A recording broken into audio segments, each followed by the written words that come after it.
E eu quero ler com você o texto de Apocalipse, capítulo 1, versículos 5 a 18. Abra sua Bíblia comigo. Apocalipse, capítulo 1, 5 a 18.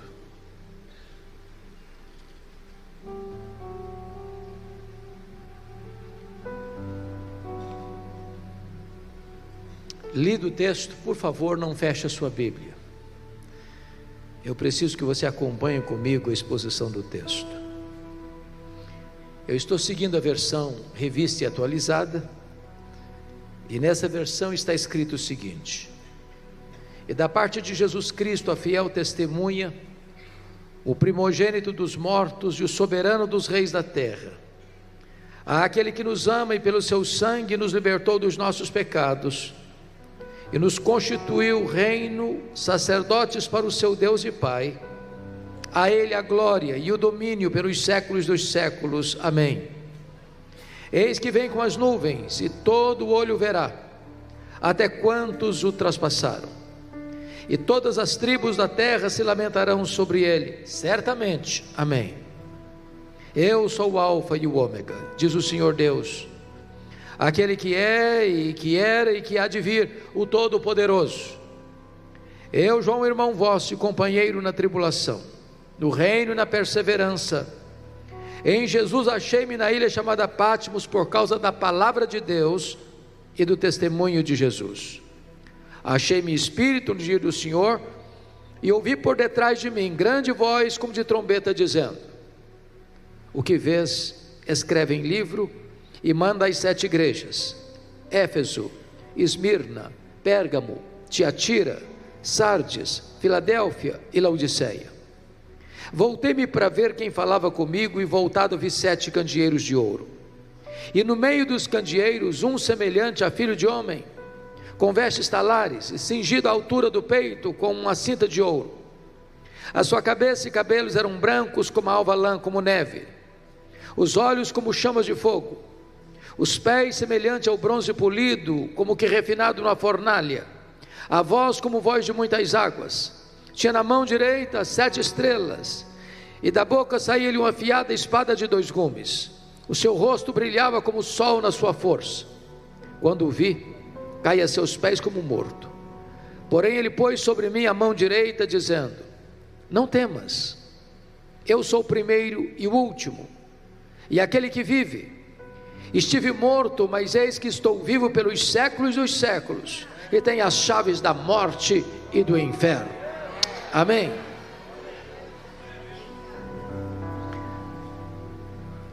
Desde que Jesus, o Filho de Deus, nasceu em Belém da Judéia,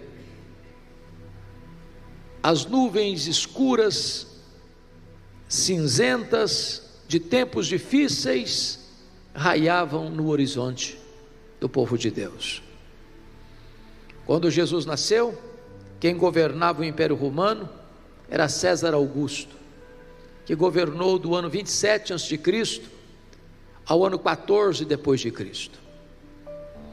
Quando Jesus começa o seu ministério, morre na cruz e ressuscita, quem governa o Império Romano é o seu afilhado, aquele que poderíamos chamar de filho adotivo, Tibério César, que governa do ano 14 ao ano 37, que é sucedido por um dos homens mais cruéis da história, chamado Calígula, que governa do ano 37 ao ano 41, que é sucedido por Cláudio, aqui já mencionado no culto, que governou do ano 41 ao ano 54, período que houve uma grande fome no mundo. E conforme Atos 18, versículo 2, nesse tempo os judeus foram expulsos de Roma, provocando uma grande pobreza na Judéia, fato que levou Paulo a levantar uma oferta, uma coleta entre as igrejas gentílicas para assistir os pobres da Judéia. Cláudio foi sucedido por Nero, um homem perverso, que mandou matar sua própria mãe, que governa de 54 a 68, quando Roma, a capital do império, é incendiada, no dia 17 de julho do ano 64. Ele é sucedido por Vespasiano, que governa de 69 a 79. Esse é o imperador que vai construir o Coliseu Romano. E numa festa de inauguração de 100 dias, cerca de 10 mil crentes são mortos com requinte de crueldade. Nesse mesmo período, no ano 70, quando o Coliseu Romano é inaugurado, Tito Flávio tomava Jerusalém, destruía Jerusalém, arrasava o templo de Jerusalém e promovia a maior diáspora dos judeus de todos os tempos, desde o ano 70 até 14 de maio de 1948. É sucedido por Tito Flávio, que governa de 79 a 81, o homem que destruíra Jerusalém. Mas agora, de 81 a 96, assume o governo de Roma Domiciano, chamado de segundo Nero, ou Nero Redivivo, pela maneira tão truculenta como ele perseguiu a igreja de Deus. É este imperador que deporta o apóstolo João, então pastor em Éfeso, Ásia Menor, para uma colônia penal, para uma ilha vulcânica do mar Egeu, conhecida como a ilha de Patmos.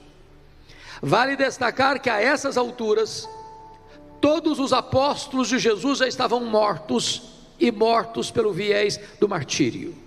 João era o último representante do colégio apostólico. A igreja estava sendo massacrada, os crentes estavam sendo queimados vivos, os crentes estavam sendo crucificados, os crentes estavam sendo jogados às feras, os crentes estavam sendo mortos pelas espadas dos gladiadores, um banho de sangue. Certamente, a intenção do imperador Domiciano era calar a voz do último apóstolo de Jesus, isolando-o naquela ilha vulcânica, naquela colônia penal, e jogaram uma pá de cal na igreja tão sofrida.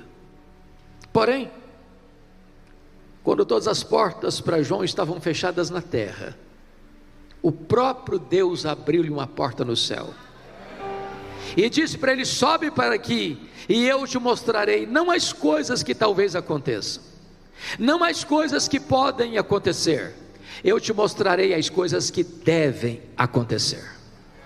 Quem está no trono, quem tem o controle da história, não são os poderosos deste mundo, é o Deus Todo-Poderoso. Era um dia de domingo, era o dia do Senhor, quando João escuta atrás dele uma voz como de trombeta dizendo: o que vês, escreve em livro e manda às 7 igrejas: Éfeso, Esmirna, Pérgamo, Tiatira, Sardes, Filadélfia e Laodiceia. Quando ele se volta para ver quem falava com ele, ele não vê quem falava com ele, ele vê as 7 igrejas, e no meio das igrejas um semelhante a filho do homem. Ele vê Jesus. E quem é esse Jesus? Esse Jesus é o centro da própria Bíblia, da própria Escritura. Ele é tudo no Antigo Testamento.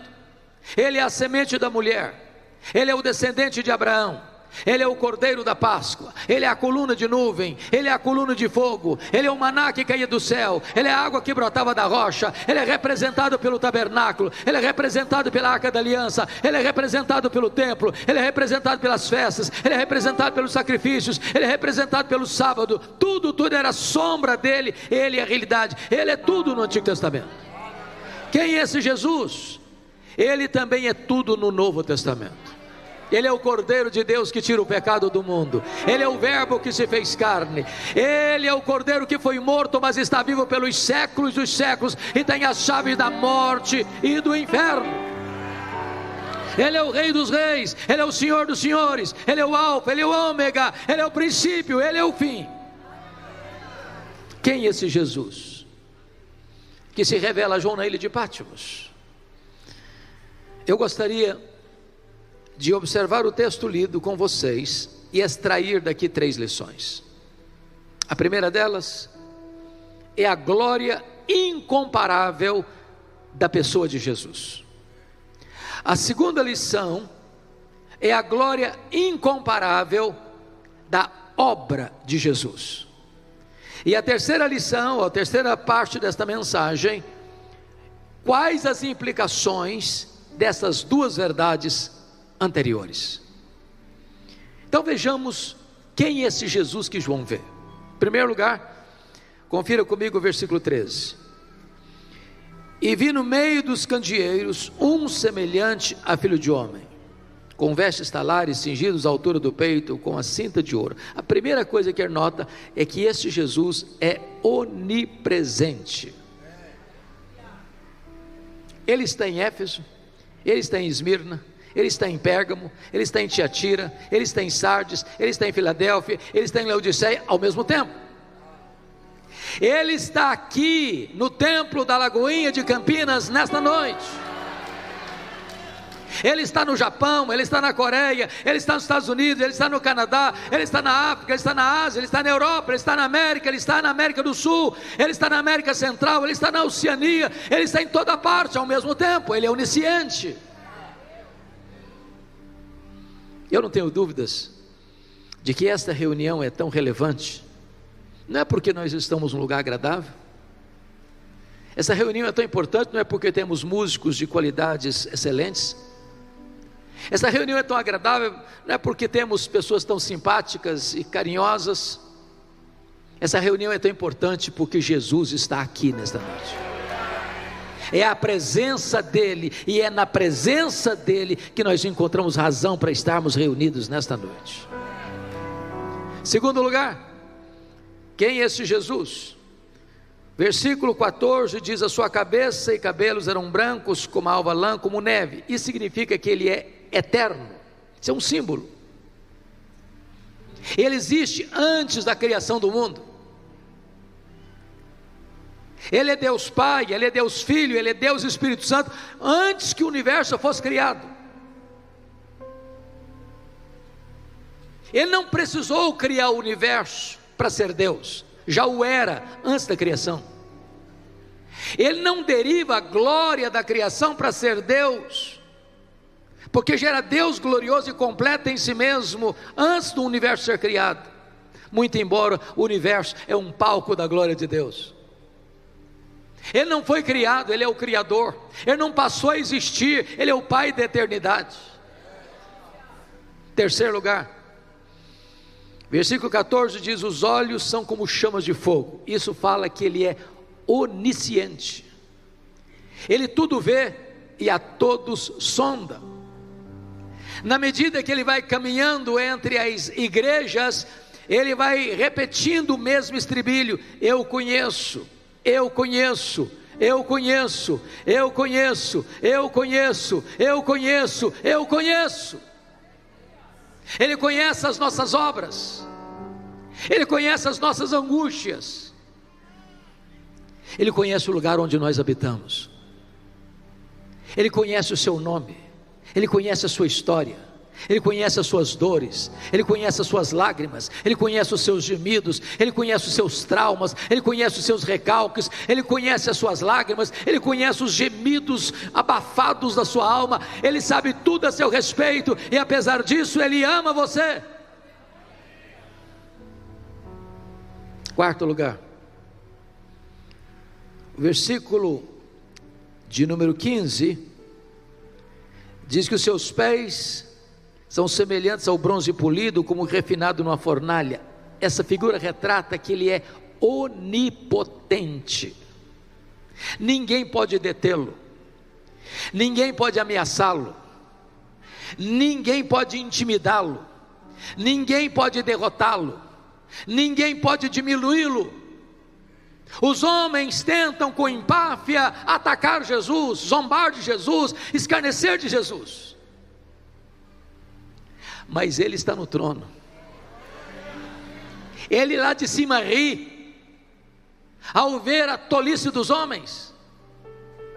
É Ele quem dá vida, é Ele quem tira a vida, é Ele quem exalta, é Ele quem rebaixa, é Ele quem coloca no trono, é Ele quem faz descer do trono. Ele é Deus. Eu não sei se vocês perceberam, este ano as festividades do carnaval, na sua vasta maioria, adotou como tema fazer uma apologia do diabo. E em muitos lugares o nome de Jesus foi escarnecido, zombado. E muita gente tolamente pensa que Jesus pode ser derrotado ou diminuído, ou que vai ficar colocado contra a parede. Impossível. O nosso Deus é o Todo-Poderoso Deus. Nada nem ninguém pode detê-lo, nada nem ninguém pode derrotá-lo. Ele está no trono, Ele reina, Ele governa, Ele venceu para abrir os 7 selos do livro. Ele quem vai conduzir a história à sua consumação final, e no final é a vitória retumbante de Cristo e da sua igreja. Ele é onipotente.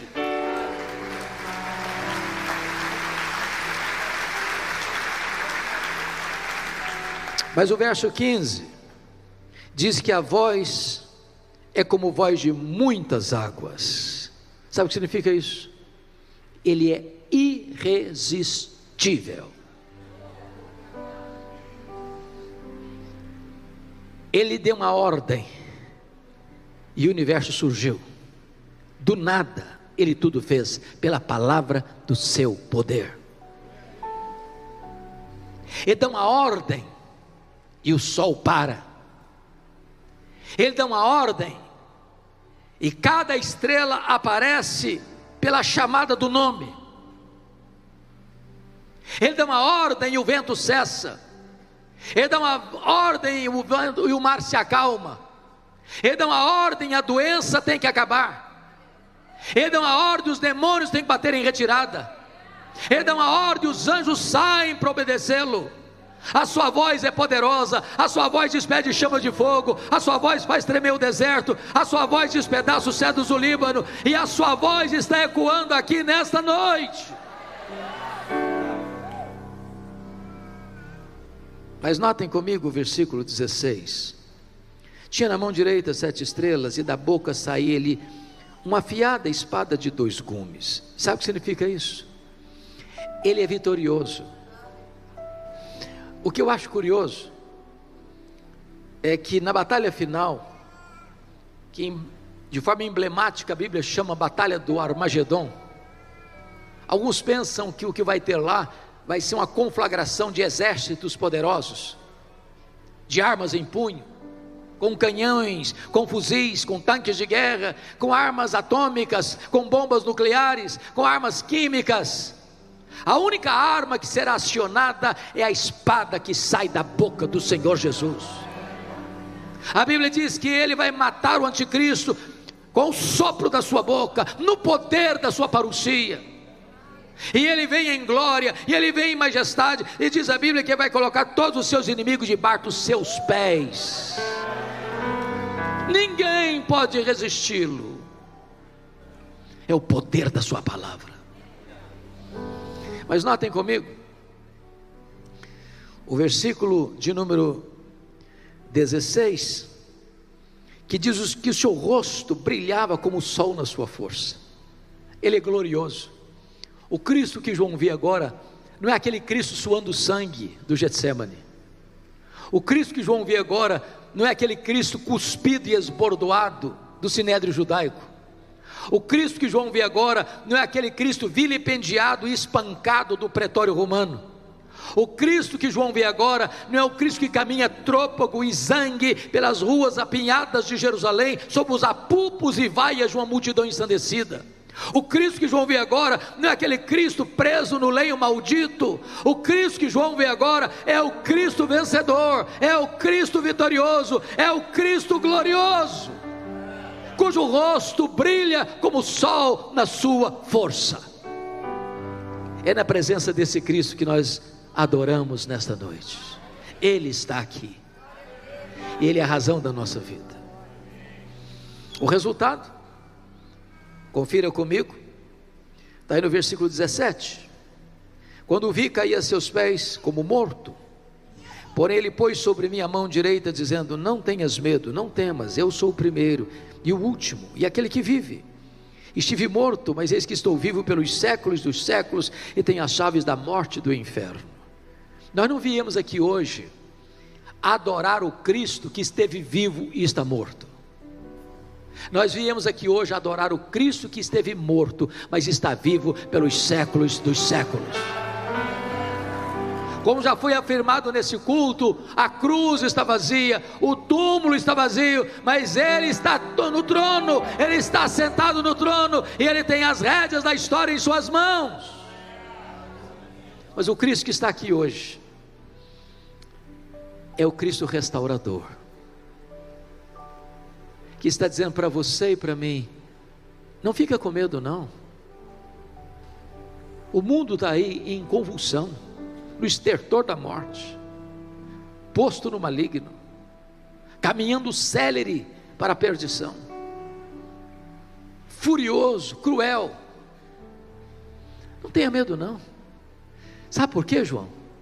Porque eu sou o primeiro, eu sou o último, eu estou lá na frente também.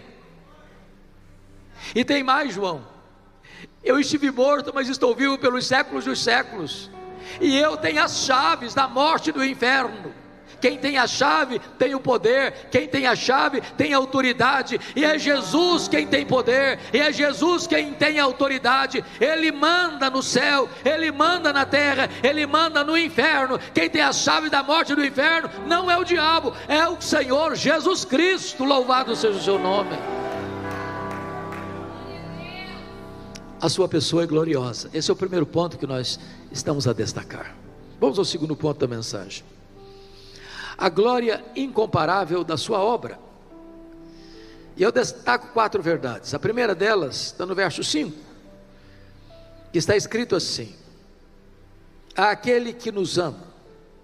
A primeira coisa que eu destaco é que Jesus, esse Jesus, agora descrito, ama você.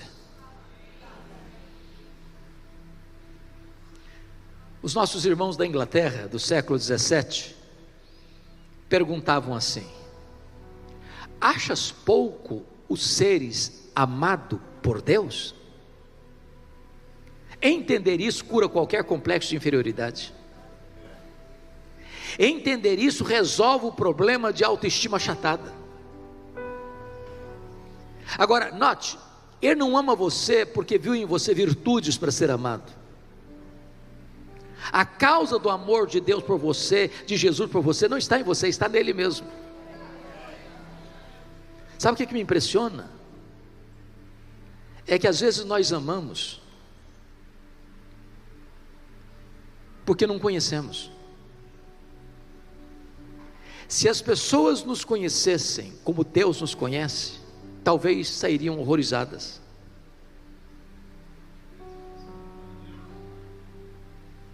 Às vezes as pessoas amam não quem nós somos, mas quem nós aparentamos ser. Mas apesar de nos amar, nos conhecer mais do que nós nos conhecemos, Ele nos ama. Ele nos ama, diz a palavra de Deus, e nos amou quando nós éramos fracos, ímpios, pecadores e inimigos. Ele não nos ama por causa dos nossos méritos, mas apesar dos nossos deméritos. Ele não nos ama por causa das nossas virtudes, mas apesar dos nossos pecados. Ele nos ama com amor eterno e nos atrai para Ele com cordas de amor. Ele nos ama com amor perseverante. Ele nos ama com amor sacrificial. Ele não escreveu nas nuvens em letras de fogo: eu te amo. Ele esculpiu na cruz do Calvário: eu te amo. A segunda obra está aí no versículo 5 ainda. Está escrito: e pelo seu sangue nos libertou dos nossos pecados. Primeiro, Ele ama você. Segundo, Ele morreu por você.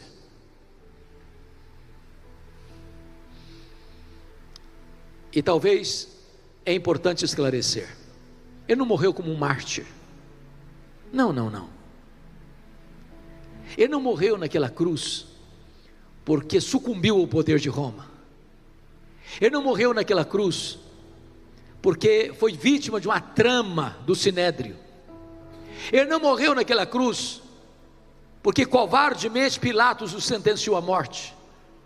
Ele não morreu naquela cruz porque Judas Iscariotes, por ganância, o traiu.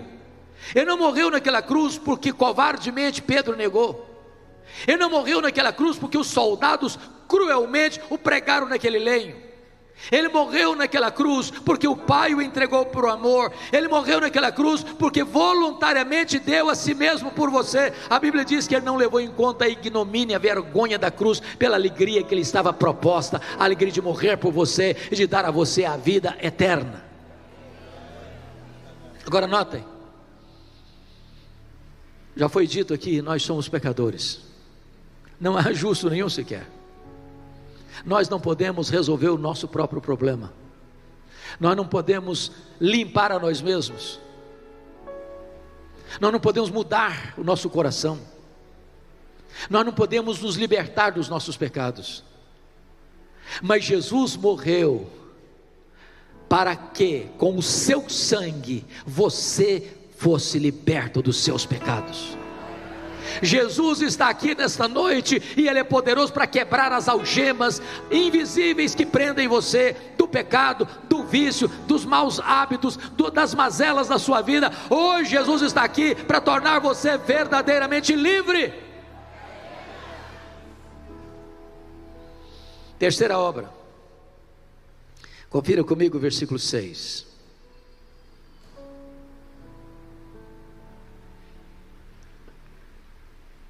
E nos constituiu reino, sacerdotes para o seu Deus e Pai. Entendamos isto. No Antigo Testamento, você sabe disso, nenhum sacerdote podia ser rei, nenhum rei podia ser sacerdote. O rei Uzias, que governou 52 anos, já no final do seu reinado, tomado de soberba, quis ocupar a função de sacerdote e ficou leproso. A única pessoa que ocupou essa função dupla de sacerdote e rei foi Jesus Cristo de Nazaré.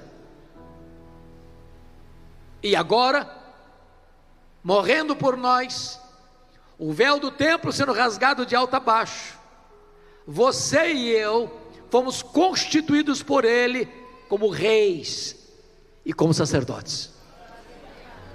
Você não precisa de intermediário para chegar a Deus.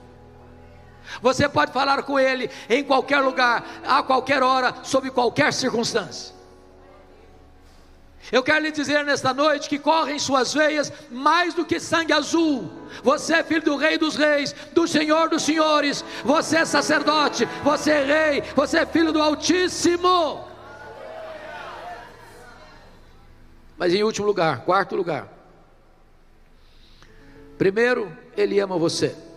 Segundo, Ele morreu por você. Terceiro, Ele exaltou você, colocando você numa posição de rei e sacerdote. Você já está sentado com Ele nas regiões celestes, acima de todo o principado e potestade. Mas em quarto lugar, Ele voltará para você. Olha o versículo 7 comigo. Está escrito: eis que vem com as nuvens, e todo olho o verá, até quantos o traspassaram, e todas as tribos da terra se lamentarão sobre ele certamente. Amém. Ele voltará. Esse é o pináculo da nossa fé, essa é a acrópole da nossa esperança, esse é o apogeu da nossa confiança, essa é a consumação da história. Jesus voltará, e Ele voltará pessoalmente, Ele voltará visivelmente, Ele voltará audivelmente, Ele voltará repentinamente, Ele voltará inesperadamente, Ele voltará inescapavelmente, Ele voltará vitoriosamente. Louvado seja o seu nome.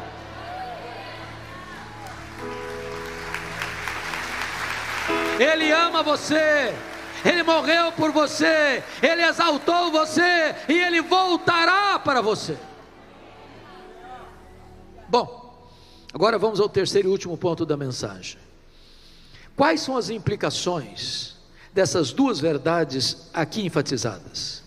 Primeira implicação: Em virtude disso, você não precisa ter medo da vida.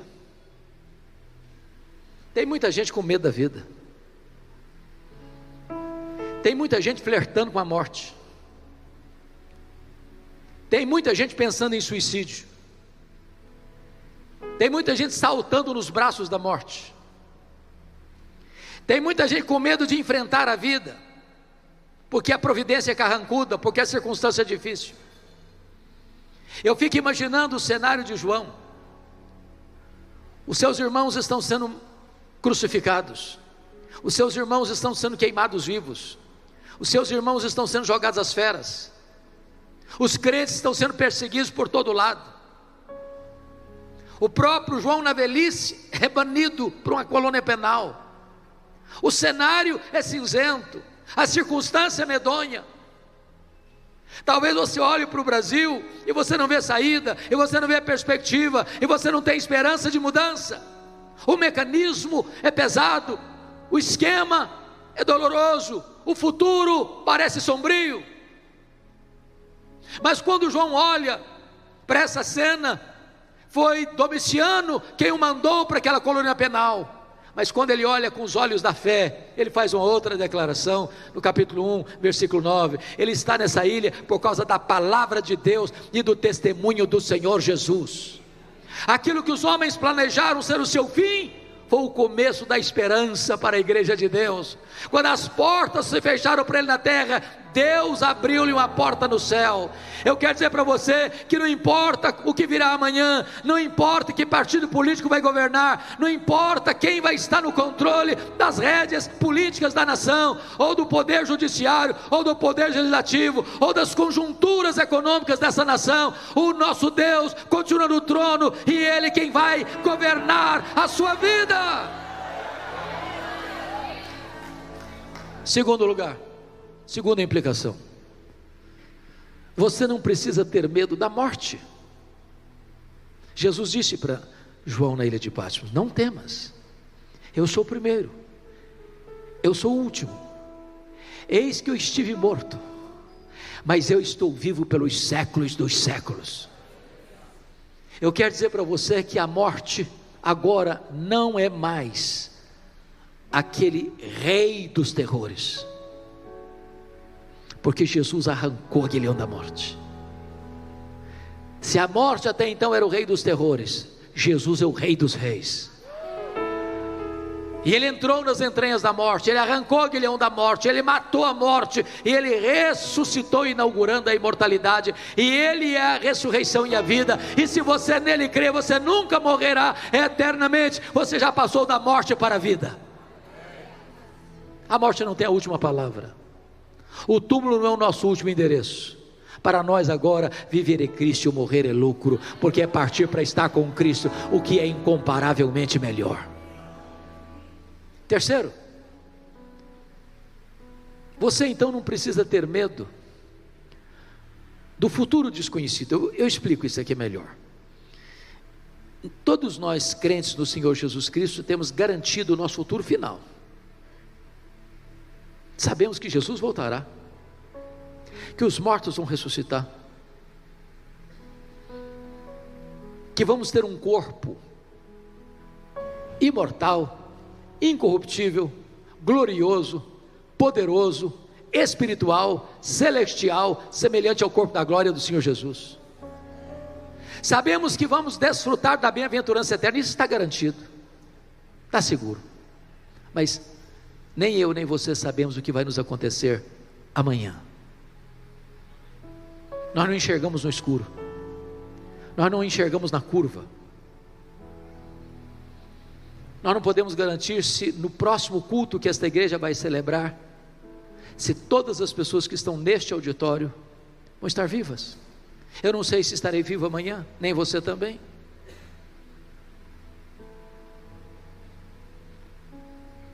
Mas você não precisa ter medo desse amanhã, desse futuro que você não conhece, porque quando João é convidado a subir, a palavra foi essa: eu te mostrarei as coisas que devem acontecer, não que talvez aconteçam. Seu futuro está nas mãos de Deus. Não importa o que venha, o seu futuro está nas mãos de Deus. Os apóstolos entenderam isso ao dizer: se vivemos, para o Senhor vivemos; se morremos, para o Senhor morremos; quer pois vivamos, quer pois morramos, nós somos do Senhor. Nem a morte, nem a vida pode nos separar do amor de Deus, que está em Cristo Jesus nosso Senhor. Então você tem garantia, você tem segurança. Ninguém vai arrancar você dos braços de Jesus. Nada vai separar você do amor de Deus. A sua vida não está ao léu, jogada como uma lasca de lenha, jogada de um lado para o outro ao sabor das circunstâncias. A sua vida está segura nas mãos daquele que é o Todo-Poderoso Deus. Enquanto você caminha, você tem dois guarda-costas que nunca largam você, da hora que você acorda, a hora que você vai deitar. É a bondade e a misericórdia de Deus que vão seguir você todos os dias da sua vida, e quando a jornada terminar, você vai habitar com o Senhor para todo sempre. Mas finalmente, em quarto e último lugar, você não precisa ter medo da eternidade. Jesus disse para João: eis que eu estou vivo pelos séculos dos séculos. Quando se passar 1000 anos, quando se passar 1 milhão de anos, quando se passar 1 bilhão de anos, quando os milênios rolarem na eternidade insondável, Ele estará lá com você.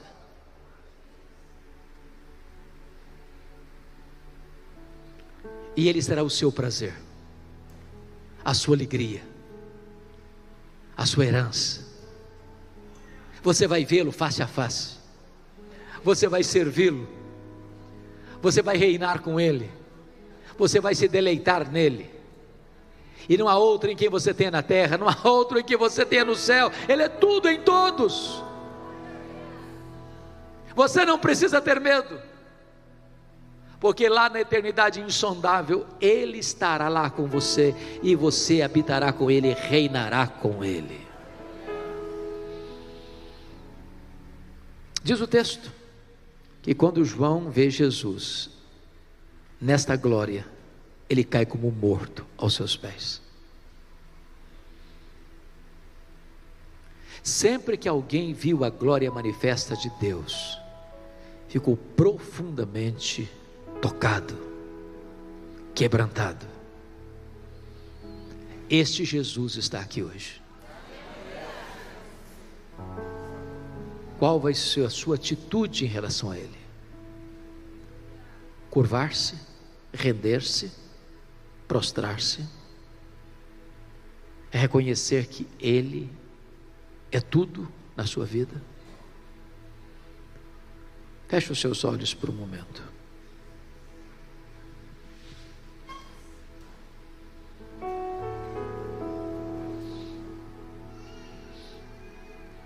Assim como Jesus estava andando no meio das 7 igrejas, sondando as igrejas, exortando as igrejas, consolando as igrejas, restaurando as igrejas, fazendo promessas às igrejas, Ele está andando aqui nesta igreja, nesta noite. Ele ama você. Ele morreu por você. Ele colocou você numa posição de destaque. Você é rei, você é sacerdote. Breve, muito breve, Ele voltará para você. A partir de agora você não precisa ter medo da vida, nem da morte, nem do desconhecido, nem da eternidade. Ele está aqui, poderoso para salvar, poderoso para libertar, poderoso para perdoar, poderoso para restaurar, poderoso para fazer tudo novo na sua história.